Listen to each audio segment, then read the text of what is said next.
Welcome to the Better Mind podcast, powered by NESTRE with Dr. Tommy Shavers and Chloe Abbott. Join us on our journey to a better mind. So come curious and leave reframed. Let's get right into it. The information presented is not meant to replace the advice from a licensed medical doctor and should not be used to treat or diagnose any medical conditions. This podcast makes no medical claims. All health-related tips are for teaching and informational purposes only. Hey everyone, and welcome back to the Better Mind podcast, powered by NESTRE with Dr. Tommy Shavers and Chloe Abbott, which is me. In our last episode, we talked about what suffering really is. And not only that, but we also talked about how our minds are wired to adapt through suffering, that we were created to grow through suffering. We need real practical ways to prepare our minds for when the load of life gets a little heavy. Today, I really wanted to get into what helped me in a deep, dark part of my suffering. That got really dark. I'm serious.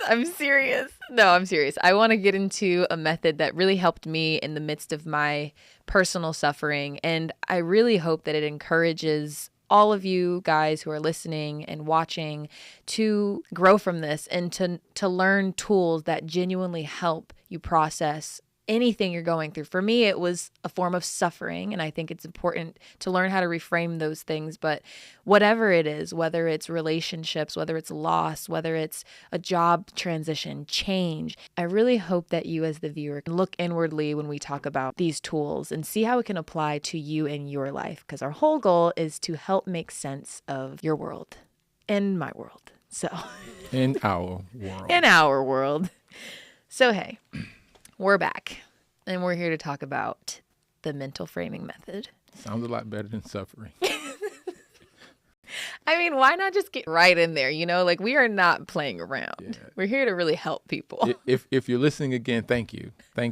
We jumped out the deep end in that first episode, and so I feel like if you care, you go into it deep. Yeah, you know. Yeah. And if you're here, you've grown, and so we're here. If you're back, you're better. If you're back, that means that you really weren't scared of the suffering conversation. And that means that you're ready to grow. You're ready to get better. Awesome. Let's do it. So in our last episode, we talked a lot about how we met, how you were helping me process a lot of the challenges I was experiencing as a pro athlete. And I kind of wanted to just go into that a little bit more to really talk about the mental framing method and how it personally helped me in my story and why I'm here today and why we're here today. How personally you were one of my people, you know, one of my spotters who helped me carry the load of suffering and the load of life. So I want to ask you first, what is the mental framing method and how was it created and what is the concept behind it? So the concept behind the mental framing method is to create a system in a way that individuals can practically navigate and control their perspective on their everyday lived experience. To navigate and control a person's perspective. It's kind of deep, Tommy. Yeah. I mean, so it's in a simple way, we can't control the external variables, changes, dynamics in life. The method was built to create this second layer of filter that gives control back to you as the individual. We hear this concept a lot, focus on what you can control. But one of the things we don't focus on or pay attention to is the fact that we can control our perspective. And not only that, it's like one of the most essential things for us to learn how to manage, control, and leverage. Because when you can manage and control or leverage your perspective, that was, yeah. It's your phone, Chloe. It's okay. It's okay. It's okay. All right. Where was I before you felt like you had to steal your own phone off of the table? All right. Like two phones, it looks a little interesting. I mean, I said that from the beginning. I didn't think about it, dude. I'm like, how did it come two phones? When you manage and control your perspective. Yeah, when you manage and control your perspective, it gives you the ability to navigate the world in an intentional way. Mm-hmm. How it was created, it was created out of necessity for me personally. And at some point, we're going to unpack my own personal lived experience through mental and cognitive challenges. And, what I recognized going through, my own personal experience was that the more my mindset became negative or less hopeful, the more it exacerbated or amplified my challenges.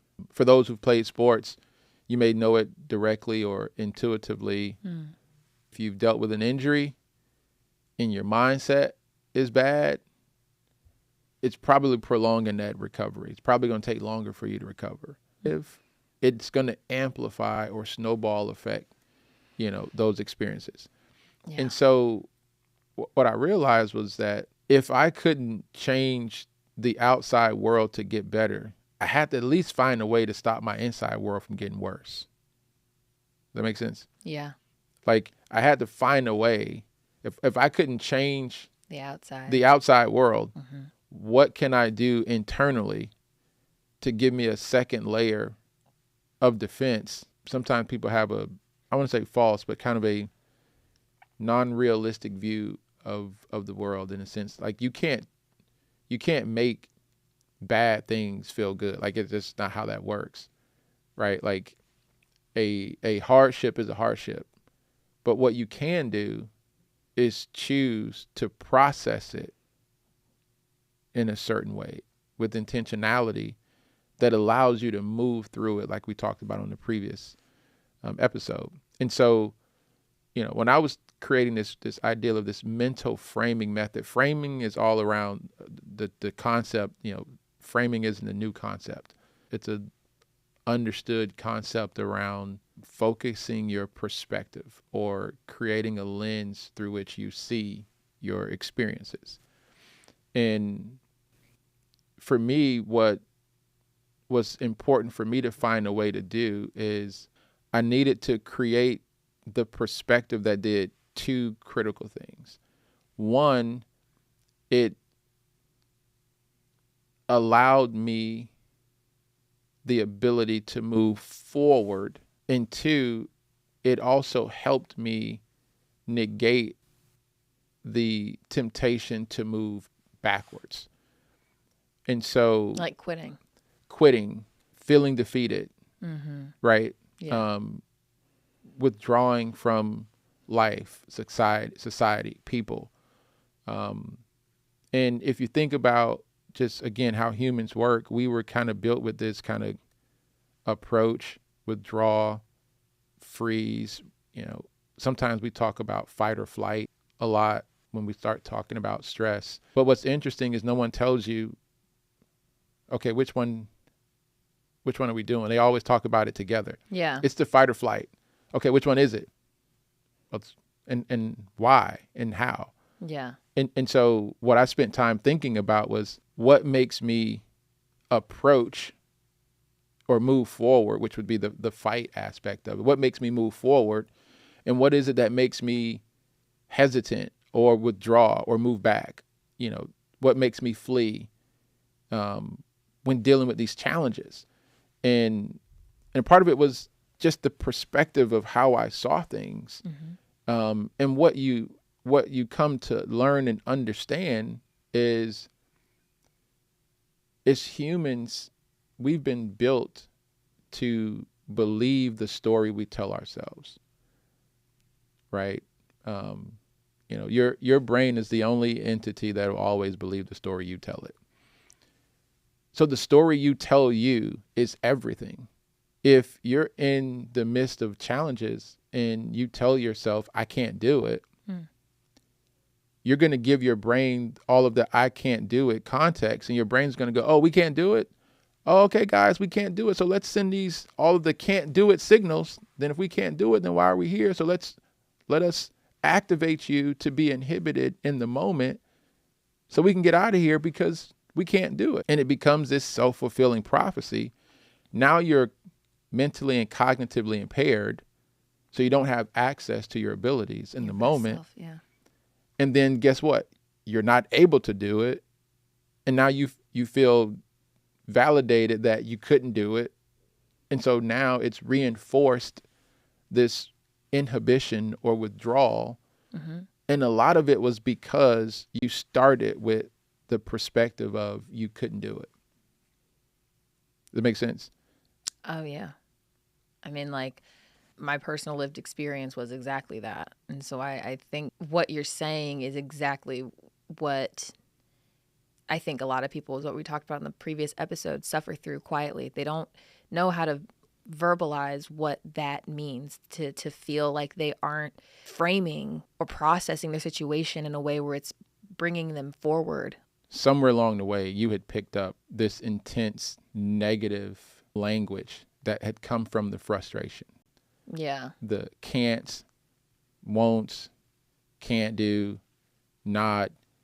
So it was just, the perspective was built to inhibit you, and you didn't recognize that out of the frustration, a lot of the language was language that tells you, that communicates to your mind and your brain to try to withdraw you from your experience. And in doing that, it starts to inhibit you from having access to the best version of you in the moment. Right.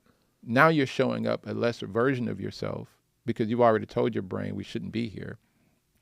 Oh, yeah.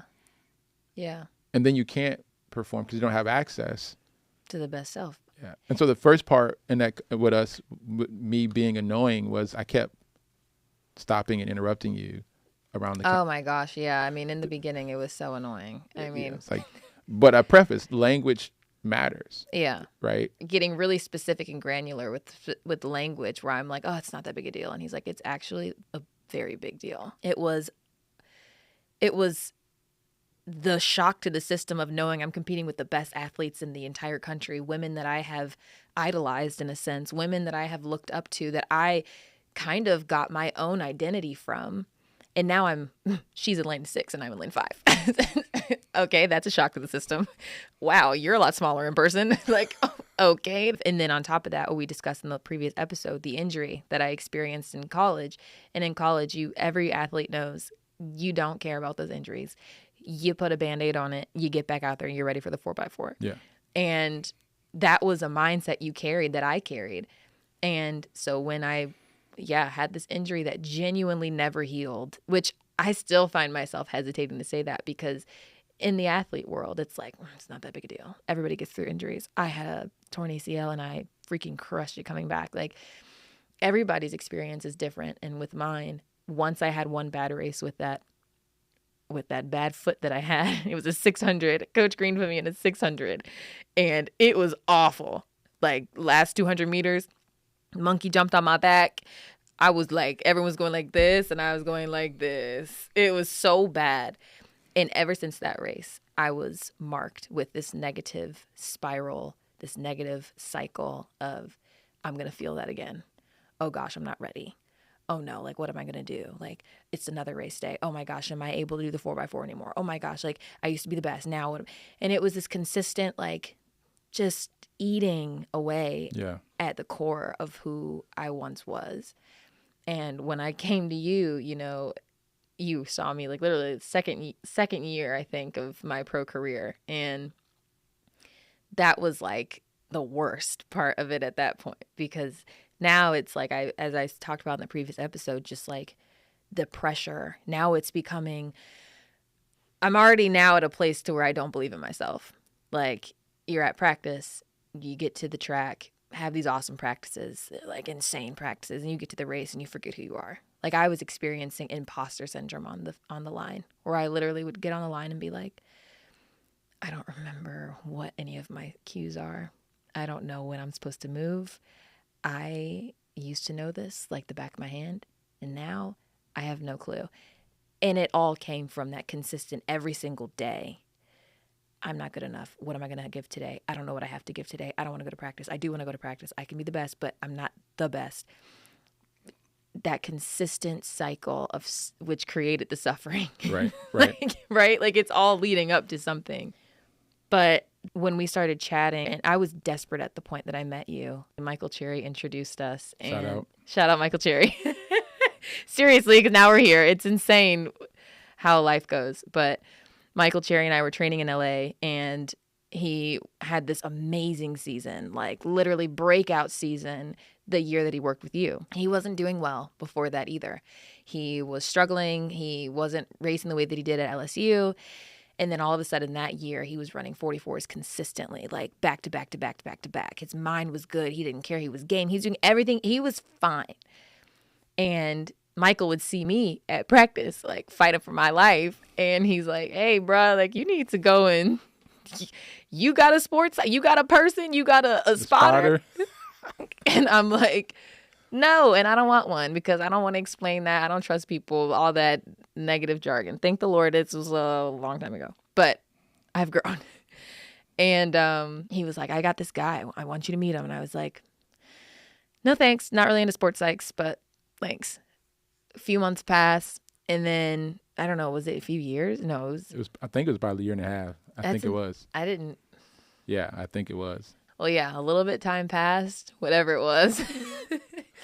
And I had a horrible race. I mean, I think I ran 56 seconds at like Prairie View State. It was against like Raven Rogers and Dalila Muhammad. And like I was in like lane 6. It was horrible. I mean, that track was awful.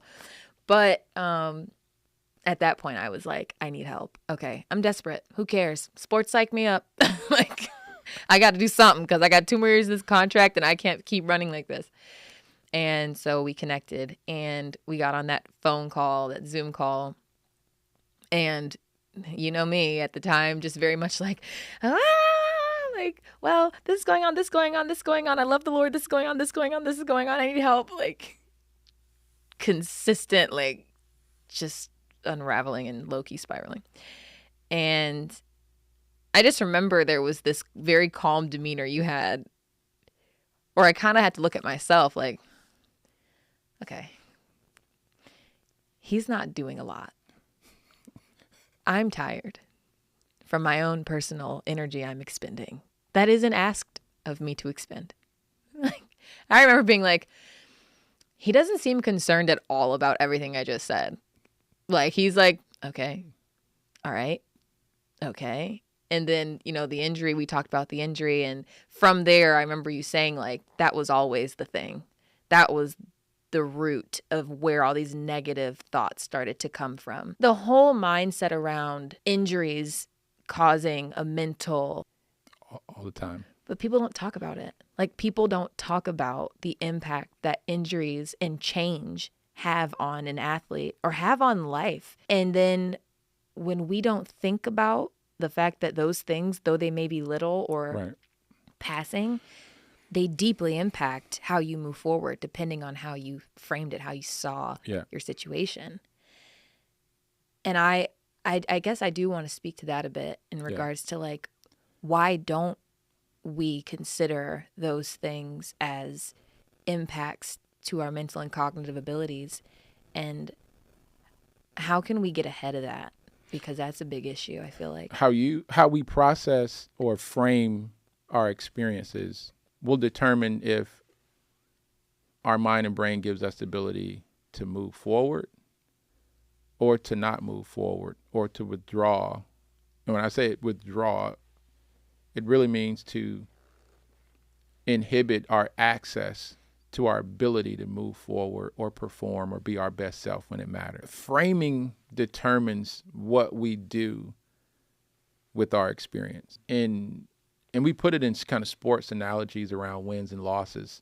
We just say wins and losses on the brain. What we're trying to do, the focus of the mental framing method was to find a way to minimize losses or negative experiences on our brain and to intentionally increase our perspective around positive experiences, right? How do we cultivate a way for us to always find positive. When I say positive, I mean motivating reasons to do the next thing, right? Wins. How do we get experiences that our mind and brain is processed as a rewarding or positive experience because it wants to move forward on those things.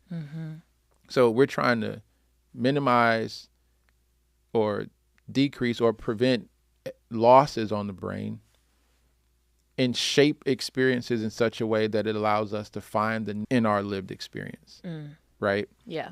So that's the core of this ideal around mental framing. Yeah. Right. If we experience a negative moment or a negative outcome, typically we look for ways to prevent that from happening again. Right. Yes. I don't like that feeling. I took an L, I lost. Right. But what we do, which is counterintuitive to actually what it takes, is we apply negative language because we're trying to prevent the negative experience. But what we don't understand is how we were wired to prevent negative experiences was just for our mind and brains to remove us from pursuing those experiences. Break that down. So that's where the flight part or the inhibition to move forward comes in. If the experiences are negative enough at such a high level, right? Because what we were wired to do at our core was survive or thrive, right? As humans, right? Surviving is around, I need to find a way to be here tomorrow. Thriving is the ability to make the most of today, right? And so when we start taking L's or losses in our lived experience, our natural built-in survival mechanism is to say, maybe we should stop moving forward in this direction. Quit. Right? We should quit. We should not be doing this. I'm tired. And the higher that level of losses experience, the more significant our body, our emotions, our visceral responses, our internal systems start sounding the alarm that we need to get out of here. But in real life, in our modern world, it's not running from saber-toothed tigers or, in primitive human, experiences. It's, I can't leave this presentation that I'm bumbling in real time. I can't just run. Literally disappear. Literally, I can't. In thin air. Yeah, like Get me out of here. I can't run off the track or the field or the course or the court. But everything in you is literally trying to get you out of there. So now you're trying to move forward because you got to, because all the eyes are on you. You're trying to move forward when the inner you is trying to get you to move backwards or to get out. And so in real time, it's terrible. It's an inhibited performance. And so does that make sense? So it's the reason why, teams that lose become more apt to keep losing, because the thing that they try to do is to prevent losing instead of pursuing winning. And those are two different things to the mind and to the brain. They activate two different systems. One is a withdrawal. Like, I hate it here. Get me out of here. And the other one is a approach. Let's go chase this. Let's go pursue this. Right? Yeah. That's something I want to break down. The difference in language around pursuit versus withdrawal. Like when we're training our minds to pursue the thing that we didn't get the outcome we were looking for in. So if we lost the game, or if we sucked at that presentation, or if I keep thinking of moms for some reason, but I don't know, you didn't make a good lunch for your kid and now they're calling you wow, gosh, mom, you suck. The kids do that, I guess. No. Kids know better. That's another conversation. Kids know better. Don't do that. Don't. How do we properly, and this will be the last thing we kind of chat about, but the language around the pursuit of better in the midst of a loss. Yeah. You know, what does that look like? So it's around, okay, how do we find wins when we're surrounded by losses? Right? The answer is we create them. We intentionally create positive experiences that we intentionally tag as a win, that we tell our brain that this was a positive experience, this was a box check, this was a notch in the belt. No matter what else is going on. And what that does, that creates a feedback loop that sends, dopaminergic activating, communication to the mind and the brain that, oh, this was a positive, this felt good. Let's download that experience better. And now let's try to do it again. Let's do it again sometime. And so finding what we refer to as these small wins, we can make them intentional, like stepping stones, right? Like, what's the first small little thing you can tag as a win? We talk about this concept of, winning your day or winning your record, like having a winning record for your day. If you go through your day and if you were counting wins and losses on positive and negative experiences, if you have more positive experiences that you've identified in your day as opposed to negative, you're going to naturally keep moving forward. For example, if your record, if you're leaving the house, by the time you leave the house, you've had 15 wins and 1 loss, right? Okay. You may have hit the snooze button once or a couple of times. That's all right. That's an L. That's okay. It's all right. But, it's all right. But you did your meditation in the morning. You did your personal reading, right? You got the kids off to school. You gave, your spouse or your partner a hug. You told them you loved them. All these things that you've tagged as wins, not just going through your day mindlessly, but you have to be intentional about identifying the positive, rewarding experiences that we have in our lived days, right? In our everyday lived experience. And so if you pre-tag those things, this is what a win looks like for me. By the time you walk out of the door, you're 15-1. If you had a 15-1 record in your sport, how are you going to feel? I mean, on top of the world. I crushed it. You feel great. Can't tell me nothing. You don't even feel that loss because it's not a loss. It's a learning opportunity. Period. So when you have enough wins, the losses are reframed to learning experiences. That's a topic we're definitely getting into. But if you don't have enough wins, those losses become significant L's on the brain that tries to prevent you from moving forward, because it is now processed that moving forward is not an ideal path. So that's why we say in this framing method, find a way to stack and pursue small wins that create bigger wins, that create big wins. And so every day we're trying to reframe losses, meaning we're trying to shift perspective around negative experiences. And then we're trying to turn our attention to what's the first quick, low-hanging fruit, small win I can get right now. Laughter could be one of your wins. I need to call a friend who's just funny. I just need a laugh, right?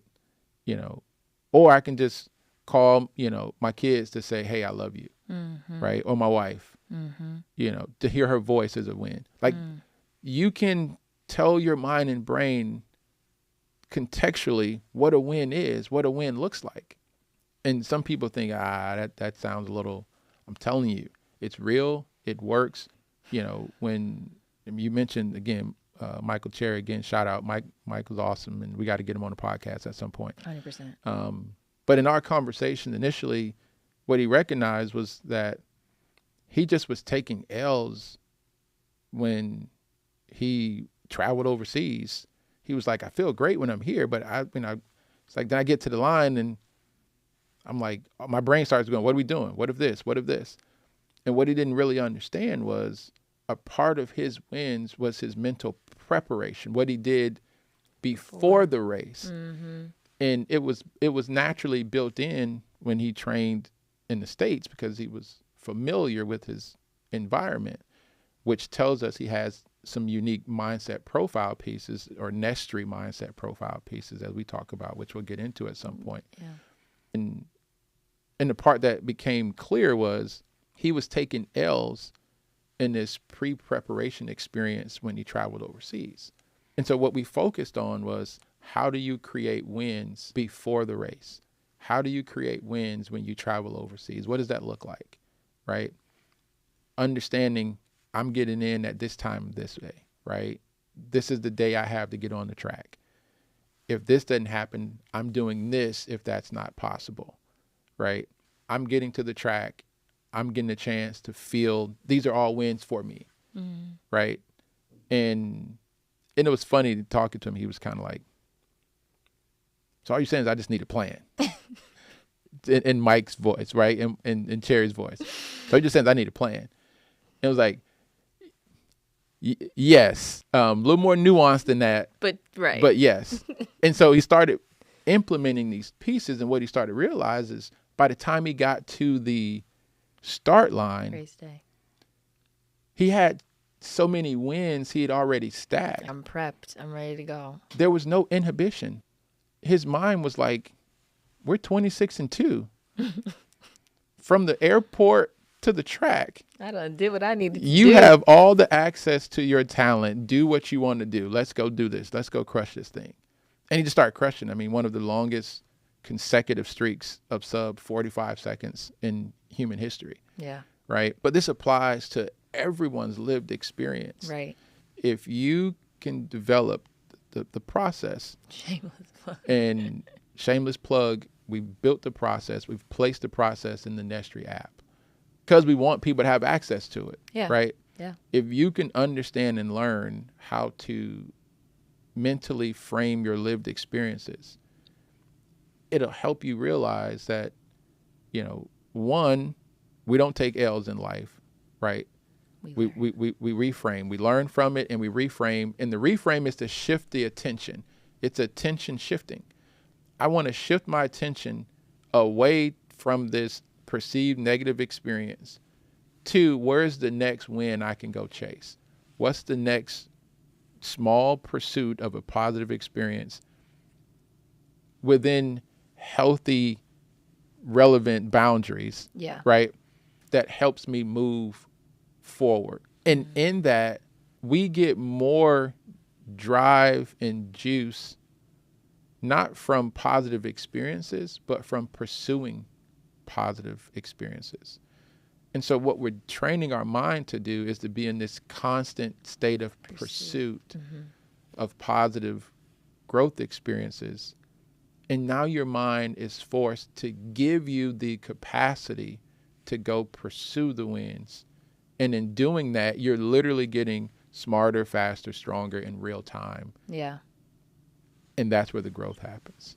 Yeah. I mean, all of that, very profound. I mean, all the things that we talked about, discussed, it's like a practice, and it's building neural pathways to create the practice and the habit of framing your experiences to win and to seek those things out daily. Every day. And to celebrate those wins. Yeah. And I think about just with dogs, and like they do a really good trick. Good job. Like just reward-based feedback. It's literally what it is. Yeah. Yes. Yeah, that was good, Tommy. That was a good one. And I really think some of those key takeaways from today too with that is just the importance of pursuing and how the growth is in the pursuit of the win. Yes. And that is the training ground, is the pursuit. And I mean, I'm really truthfully so excited. The reason why I wanted to talk so much about the mental framing method is because it truthfully changed the way I see. Track was the catalyst for it. Right. But anything, like you said, a morning routine or getting ready for a meeting the next day, a race, whatever it is, like your preparation matters. 100%. You have the ability to walk out of your house first thing in the morning, a winner, or a loser. Don't do it. You did it. or 0 and 0, which means if that first thing you experience is adversity, you now have a losing record. Like, we have the ability to control our perspectives, because the more it's positive and pursuit oriented, it changes how we process adversities and challenges. Yeah. And so I know we'll unpack it probably somewhere else in another, podcast, but that winning your record piece.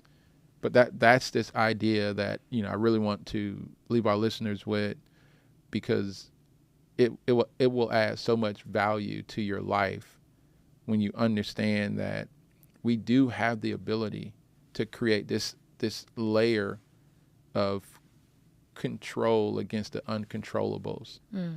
And that layer is our mental framing of our lived experiences or our perspective. And as always, just for the listeners, encouraging you to come with an open mind and a curiosity to learn and to think differently, and also just to look inwardly and to, like I said in the beginning, just what is the thing that has kept you stuck, or what is a challenge or a situation, a circumstance that you've been placed in that you can apply the mental framing method to. And I encourage you to practice that this week. It's something that is a practice. You don't get good at something without putting in the work and practicing. And I think that's what we want to leave you here with at the Better Mind Podcast, is just some practical tools on how to apply just a shift in your perspective on whatever you're going through, whatever your struggle or your suffering is. Or your pursuit, whatever you're chasing. Or your pursuit. It was a good conversation, Tommy. Can't wait for the next episode. Awesome. Looking forward to it. Looking forward to it. Great work. Great work. And as always, if you want to support us, support the Better Mind Podcast, leave us a review on Apple Podcasts, leave us a comment, and let us know how the mental framing method impacted you, or something that the previous episode helped you in your daily life. We cannot wait to read those comments and support you on your journey to a better mind.